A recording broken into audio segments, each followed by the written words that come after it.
Hi friends எல்லாரும் எப்படி இருக்கீங்க? நல்லா இருக்கீங்களா? எல்லாருக்குமே ஆடி 18 ஒரு என்ஜாய்மெண்ட்டாக இருந்திருக்குன்னு நினைக்கிறேங்க. எங்களுக்குமே ரொம்பவுமே சூப்பராக போயிருந்தது. இந்த வீடியோவில் பார்த்தீங்கன்னா சண்டே வந்து 5 மணிக்கு மேலே அம்மா வீட்டுக்கு போயிட்டேங்க. அங்கே எடுத்த ஒரு சில கிளிப்ஸுமே இருக்கும். அடுத்து ஆடி 18 திங்கட்கிழமை காலையில் நாங்கள் ஆற்றுக்கு போனது அந்த எல்லாமே கொஞ்சமாக இருக்குங்க. இதை தான் வந்து உங்கள் கூட நான் ஷேர் பண்ணிக்கிறேன். வாங்க வீடியோக்குள்ளே போகலாம்.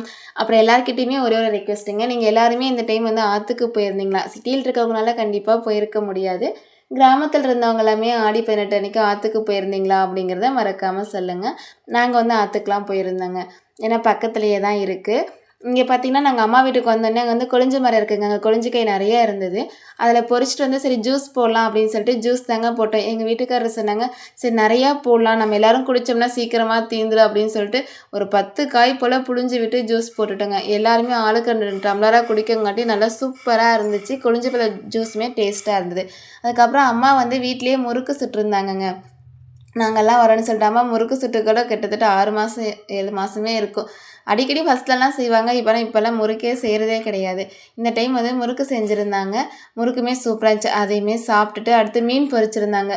ஊருக்கு போனாலே வாய்க்கு தாங்க வேலை ஜாஸ்தியாக இருக்கும். அதுக்கப்புறம் எல்லாருமே தூங்கி எழுந்துச்சு. காலையில் நேரமாக வரலான்னு தான் பார்த்தோங்க ஆற்றுக்கு. ஆனால் குளிராக இருக்கும்ல, குழந்தைங்களுக்குலாம் ரொம்ப நடுக்கம் எடுத்துக்கும்னு சொல்லிட்டு ஒரு 7:30 மணி போல் வீட்டிலேருந்து கிளம்புனோங்க. ஆற்றுல பார்த்தீங்கன்னா, இப்போ தண்ணியுமே ரொம்ப வடிஞ்சிருச்சுங்க. ரொம்ப கீழே போயிடுச்சு. அதனால் ரொம்ப தூரம் போகிற மாதிரி இருந்தது. போகிற வழியில எல்லாமே ஃபோட்டோ எடுத்துகிட்டு போனோம். அந்த புறாலாம் பறந்து போகிறது. ஏன்னா காலையில் நேரமாக ஒரு 7:30 மணி போலங்கிறப்ப அந்த புறாலாம் பறந்து போகும் இல்லைங்களா? சூப்பராக இருந்துச்சு. எல்லாத்தையுமே வீடியோ எடுத்துக்கிட்டே போயிட்டோம். அதுக்கப்புறம் ஒரு இடத்துக்கு போயிட்டு ஏன்னா கொஞ்சம் குழந்தைங்கள்லாம் விளையாடுறதுனால அந்த ஜல்லியாக இருந்ததுன்னா கொஞ்ச நாள் நல்லாயிருக்கும்.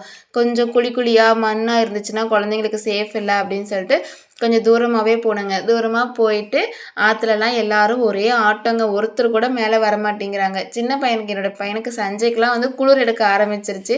அதுக்கப்புறம் எல்லாருமே குளிச்சுட்டு எங்கள் ஊர்லலாம் என்ன பண்ணுவாங்கன்னா, எல்லோரும் ஃபேமிலியாக வர முடியலனா கூட ஒருத்தர் வந்து குளிச்சுட்டு ஒரு பால் கேனோ அல்லது ஏதோ ஒரு குடம் அல்லது ஒரு வாட்டர் பாட்டில் வந்து ஆத்தண்ணி எடுத்துகிட்டு போய் வீட்டில் வச்சு சாமி கும்பிடுவாங்க.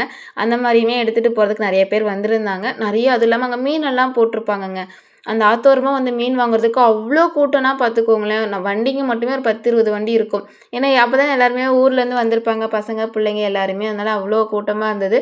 அதுக்கப்புறம் நாங்களுமே எல்லாருமே குளிச்சுட்டு குளிக்கும்போது பார்த்தீங்கன்னா, இந்த அருகம்புல்ல தலையில வச்சுட்டு ஆற்றுல வந்து முழுகுவாங்க. 3 டைம் முழுகிட்டு 3வது டைம் வந்து அந்த அருகம்புல்லையுமே விட்டுருவாங்க.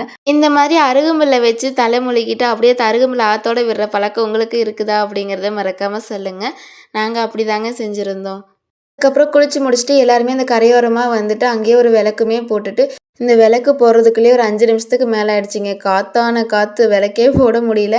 தீக்குச்சி அங்கே கொண்டு போகும்போதெல்லாம் அமைஞ்சு போயிடுது. அதுக்கப்புறம் 2 பக்கம் 2 கல் வச்சு அதுக்கு மேலே ஒரு கல் வச்சு காற்று வராத மாதிரி வச்சதுக்கப்புறமா விளக்கு போட்டுட்டு அதுக்கப்புறமா கற்பூரமும் பற்ற வச்சுட்டோங்க.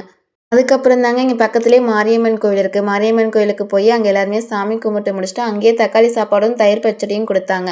அங்கேயே சாப்பிட்டுட்டு வந்துட்டோம். எங்கள் வீட்டில் பார்த்திங்கன்னா அம்மா இட்லி ஊற்றி மட்டன் குழம்பு தான் செஞ்சுருந்தாங்க. ஆனால் அது அங்கே கோயிலே சாப்பிட்டதுனால எங்களால் இங்கே சாப்பிட முடியல. அதை அப்படியே ஊற்றி எடுத்துகிட்டு எங்கள் மாமியார் வீட்டுக்கு வந்துட்டோம். ஏன்னா நாங்கள் மாமியார் வீட்டுக்கு போயிட்டு உடனே அம்மா வீட்டுக்கு போனதுனால அங்கே இருக்கவே இல்லைன்னு சொல்லிட்டு கப்பில் போட்டு எடுத்துகிட்டு எங்கள் மாமியார் வீட்டுக்கு வந்துட்டோங்க. இங்கே வந்து தான் எல்லாருமே உட்காந்து சாப்பிட்டோம். சாப்பிட்டு முடிச்சுட்டு நாங்களுமே ஊருக்கு கிளம்பிட்டோங்க. இந்த 1 நாள் 2 நாள் லீவ்லலாம் ஊருக்கு வந்தோன்னா அங்கேயும் இங்கேயும் சுற்றுறதுக்கு தாங்க டைம் சரியாக இருக்கும். எங்கேயுமே ஒரு இடத்துல இருந்த மாதிரி இருக்காது. இந்த மாதிரி ஊருக்கு போனால் உங்களுக்கு இப்படி தான் இருக்குமா? அப்படிங்கிறத மறக்காமல் சொல்லுங்கள்.